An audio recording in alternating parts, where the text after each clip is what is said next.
अभी तक आपने देखा पार्ट 5 में। अतः हम सभी एक दूसरे की रक्षा करते हुए साथ साथ चलें। जिन देवताओं के कारण यह उपद्रव खड़ा हुआ है उन्हें मार डालें। इस प्रकार उन राक्षसों ने अपनी संपूर्ण सेना को एकत्रित करके युद्ध के लिए अपनी तैयारी की घोषणा कर दी। वे सभी जंभ और वृत्र आदि राक्षसों की तरह क्रोधित होकर युद्ध के लिए चल पड़े। हे राम, वे सभी इस प्रकार का विचार विमर्श करके पूरी तैयारी के साथ हाथी, घोड़े, रथ, गधे, ऊंट, बैल, शिशमार सर्प, मगर, कच्छप, मछली, गरुड़ जैसे केमवान पक्षी, सिंह, हरिण, वराह और नीलगाय आदि वाहनों पर सवार होकर लंका को छोड़कर चल दिए। और अब आगे की कहानी इस पार्ट में। उस काल की संभावना से पृथ्वी और आकाश में कई भयंकर उत्पात प्रकट हुए जो राक्षस राजों की सूचना दे रहे थे। घने बादल हड्डियों और खून की वर्षा करने लगे। समुद्र अपनी सीमा का अतिक्रमण कर गए और पर्वत हिलने लग गए।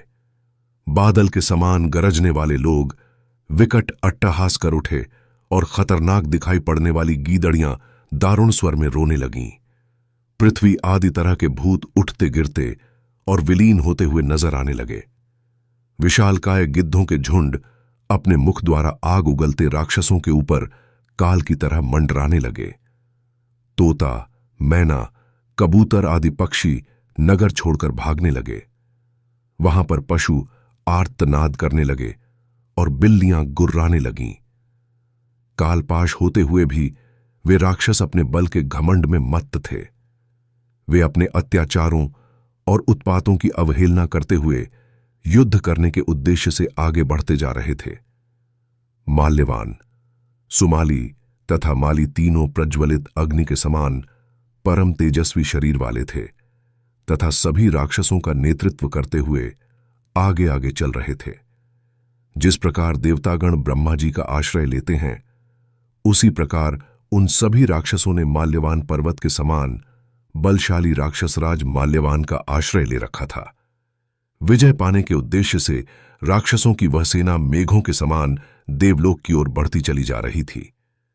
उस समय वह राक्षस सेना माली सेनापति के नियंत्रण में थी। इधर देवदूत द्वारा राक्षसों की युद्ध की तैयारी का समाचार सुनकर भगवान विष्णु भी युद्ध करने के लिए तैयार हो गए। इसके पश्चात विष्णु जी सूर्य के समान दीप्तिमान कवच धारण करके तथा दिव्य बाणों से भरे हुए तरकश लेकर युद्ध के लिए तत्पर हो गए। उन्होंने अपने शरीर पर चमचमाते हुए तीरों से भरे 2 टूणीर बांध रखे थे। उन महान परम तेजस्वी विष्णु जी ने कमर में पट्टी बांध रखी थी जिसमें एक चमचमाती हुई तलवार लटकी थी। इस प्रकार श्री नारायण शंख, चक्र, गदा, शारंग धनुष तथा खंग आदि श्रेष्ठ शस्त्रों को धारण कर सुंदर पंखों वाले पक्षीराज गरुड़ पर सवार हो दुष्ट राक्षसों का संहार करने के लिए शीघ्रतापूर्वक चल दिए। गरुड़ पर सवार नील वर्ण पीतांबरधारी श्री नारायण हरि ऐसे सुशोभित हो रहे थे मानो मेरु पर्वत के शिखर पर विद्युत के साथ मेघ शोभायमान हो। उस समय बड़े बड़े ऋषि, यक्ष, नाग, गंधर्व आदि विष्णु जी के गुण गा रहे थे। राक्षसों की सेना के लिए शत्रु बने श्री नारायण हरि हाथों में चक्र, गदा, खंग, शारंग धनुष तथा शंख आदि लेकर वहां पहुंच गए। गरुड़ के पंखों से उत्पन्न तीव्र वायु के झोंकों से राक्षस सेना क्षुब्ध हो उठी। राक्षस सैनिकों के हाथों से शस्त्र आदि गिर गए और उनके रथों की पताकाएं चक्कर खाकर गिरने लगीं। राक्षस सेना ठीक उसी प्रकार कांपने लगी जिस प्रकार किसी पर्वत का नील शिखर अपनी शिलाओं को बिखेरता है। राक्षसों के अस्त्र शस्त्र रक्त और मांस के टुकड़ों में सने हुए प्रलयकालीन अग्नि के समान दिखाई दे रहे थे। सभी राक्षस भगवान विष्णु को चारों तरफ से घेर कर उन पर अस्त्र शस्त्र बरसाने लगे। गर्जना करते हुए राक्षसों ने अस्त्र रूपी जल की वर्षा से नारायण रूपी पर्वत को आच्छादित कर दिया। जिस प्रकार बादल जल की बूंदों से पर्वत को आप्लावित कर देते हैं, श्री नारायण का उत्तम नील वर्ण वाला शरीर पर्वत के समान सुशोभित था। उनको राक्षसों ने चारों ओर से इस प्रकार घेर लिया था जिस प्रकार मेघों ने अज्जनगिरी को घेर रखा हो।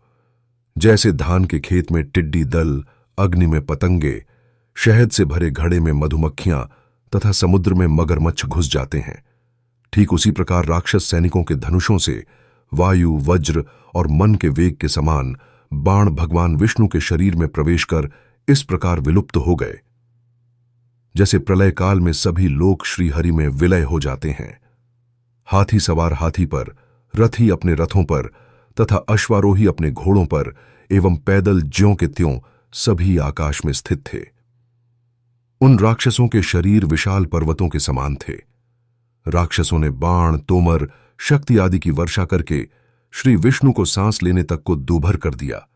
ठीक उसी प्रकार जैसे प्राणायाम में द्विजगण श्वास को रोक देते हैं, जैसे मछलियां समुद्र के किनारे अपनी पूंछ से प्रहार करती हैं, ठीक वैसे ही राक्षस श्री विष्णु के शरीर पर प्रहार कर रहे थे। इसके पश्चात श्री नारायण ने अपने शारंग धनुष द्वारा उन दुर्धर्ष राक्षसों पर बाणों की वर्षा कर दी। भगवान विष्णु द्वारा छोड़े गए उन बाणों ने हजारों सैकड़ों राक्षसों के टुकड़े टुकड़े कर दिए।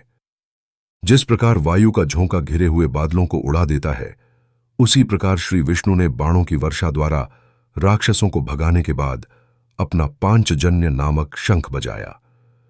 जब श्री नारायण ने समुद्र से उत्पन्न हुए उस शंख को अपनी पूर्ण प्राण शक्ति से बजाया तो उसकी भयंकर आवाज सुनकर तीनों लोक व्यथित हो उठे।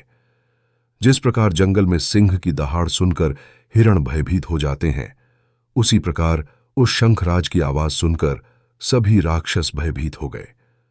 वीर सैनिक भय के कारण रथ से गिर पड़े। आगे की कहानी अगले वीडियो में पार्ट 7 में देखने के लिए चैनल को लाइक और सब्सक्राइब करें।